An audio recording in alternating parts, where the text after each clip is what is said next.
এনজয়মেন্টের ব্যাপার হলো তখন কিন্তু লাফিয়ে কিন্তু আমরা এই কলোনি মাঠেই এই মাটিতেই আমরা কিছুদিন আগে একদম ভিড় করে ছয়লাভ করে দিলাম। এখন কিন্তু কাউকে আর দেখা যাচ্ছে না। আজকে আমরা চলে এসেছি কলোনি মাঠে, সিউড়ি কলোনি ইরিগেশন মাঠ। সেখানে হয়ে গেছে আরম্ভ বইমেলা 14 জানুয়ারি 2026 থেকে 20 জানুয়ারি 2026 পর্যন্ত পুরো বই মেলা। এখানে স্টেজে প্রোগ্রাম হচ্ছে, সন্ধ্যের সময় সূর্য খুবই সুন্দর লাগছে। গোটা মাঠ জুড়ে কিন্তু এই প্রোগ্রামটা মানে মেলাটা আয়োজিত করা হয়েছে। সুন্দর, সবাই আসুন। এখানে ইসকন আমরা দানিশের জন্য এই বই কিনেছি, মাস্টার অফ টেন্স।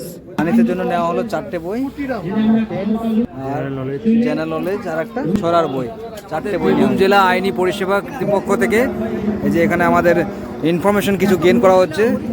দাদা, এই স্টলটা কিসের জন্য করা হয়েছে? এটা করা হয়েছে আইনি পরিষেবা কর্তৃপক্ষের উদ্যোগে। এই যে বইমেলাতে যারা যারা আসছে তারা বিভিন্ন কারণে হয়তো অনেকেই জানে অনেকে জানে না, আমরা অ্যাডভার্টাইজমেন্ট করার লেগে বসে আছি।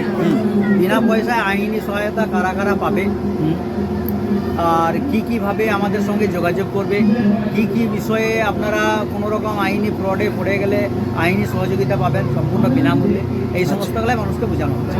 আচ্ছা আচ্ছা, তার মানে এটা একটা অ্যাওয়ারনেস প্রোগ্রামটাই। এটা অ্যাওয়ারনেস প্রোগ্রাম। যেমন আজকে হয়ে গেল আমাদের ড্রয়িং কম্পিটিশন, সিউড়ির 18টা স্কুলের মধ্যে সবাই ছিল। তারপরে আর ছিল বক্তৃতা কম্পিটিশন হলো, সেখানে ওই সমস্ত স্কুলের স্টুডেন্টদেরকে নিয়ে করানো হলো। আগামীকাল যোগা হবে, আর আরেকদিন হবে আমাদের নাটক হবে। এইসব নিয়ে বিভিন্ন রকম বাচ্চাদিকে নিয়ে আমরা এই একটা প্রোগ্রাম শিডিউল করে বেড়াচ্ছি।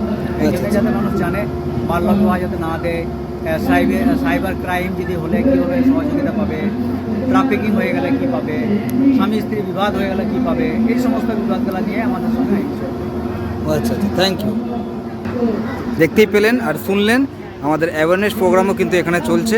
পুরো ভিউটা একটা সুন্দর দেখা যাচ্ছে। বাচ্চাদের জন্য কিছু রাইডসও এখানে দেখা যাচ্ছে এবং প্রোগ্রাম হচ্ছে। এই কিছুদিন আগে সিউড়ি উৎসব হলো, এখানে প্রচুর ভিড় হলো, কিন্তু একটা জিনিসই খারাপ লাগছে, যখন এনজয়মেন্টের ব্যাপার হলো তখন কিন্তু লাফিয়ে কিন্তু আমরা এই কলোনি মাঠেই এই মাটিতেই আমরা কিছুদিন আগে একদম ভিড় করে ছয়লাভ করে দিলাম। কিন্তু আজকে 14 থেকে 20 যখন বই মেলা আরম্ভ হয়েছে তখন কিন্তু কাউকে আর দেখা যাচ্ছে না, সেরকম দেখা যাচ্ছে না। হয়তো আপনাকে বলছি না, কিন্তু আপনি এসেছেন, কিন্তু আরও অনেকে আছে যারা কিন্তু এই বই মেলা নাম শুনে কিন্তু ঘরে বসেই ভিডিওতে আপনারা দেখছেন। কিন্তু আসুন, এই বইমেলা কিন্তু আপনার জন্য, আপনার সিউড়িবাসীর জন্য, আপনার ছেলেদের জন্য। বই যত পড়বেন জ্ঞান ততই বাড়বে, জ্ঞানের কোনো সীমা নেই। পড়ুন আর জ্ঞান বাড়ান আর ইনফরমেশন গেইন করুন। সবার মেলার আলোচনা সভার কনভেনার হিসাবে তাদের দুজনকে আমার কৃতজ্ঞতা জ্ঞাপন করি। পুরো স্টেজের পারফরমেন্স হচ্ছে, কিন্তু স্টেজে চেয়ার গেল কিন্তু ফাঁকা।